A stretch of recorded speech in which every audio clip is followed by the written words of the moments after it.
So the quickest way to improve your athleticism is by improving your sprint ability. Sprinting is basically the pinnacle of all athletic movements. Super intensive ground contact times are super minimal, which means the forces that are placed on your body and also the forces that you have to be able to produce have to be at such a level that you're able to accelerate and propel yourself through space. And with that being said, sprinting is basically just a high combination of both your dynamic concentric strength and then plyometric and reactive strength. So basically, just real quick, the two types of sprint training that you would want to incorporate in your training if you want to just simply get faster. You can oversimplify it to two things.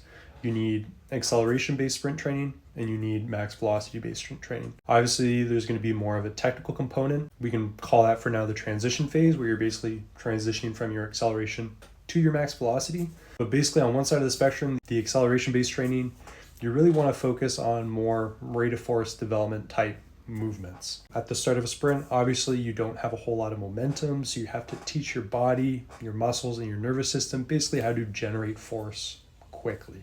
And so finding movements that mimic deeper ranges of motion can help improve these accelerative qualities in your sprint training. You could either do it more weight room focused, where you're doing deep lunges, Bulgarian squats, that sort of thing, or sprint specific training. That's where hill sprints would come in, sled pulls, all that kind of stuff. And then max velocity based training, you're basically just thinking you got to sprint at max speed. And so in the weight room, potentially to try and prepare yourself to be able to generate higher amounts of force, we're talking minimal joint angles, that sort of thing. High box squats, low box step ups to basically just build the higher amounts of force and loads. But in terms of actually the sprint training per se, you're going to want to do distances anything above 50 meters, 40, 50 meters, whether that's flies. So you're kind of building up into a piece and then you're doing like a 10 to 15 meter fly, you're doing downhill running, you're doing assisted running, anything that's going to basically push that threshold for how fast you can move. But yeah, this was just a quick question that I got the other day and I figured might as well just make a video. But let me know if this is interesting, if you guys want to hear more. Definitely going to be talking more about this stuff on my YouTube channel. It's going to be dropping soon. So yeah,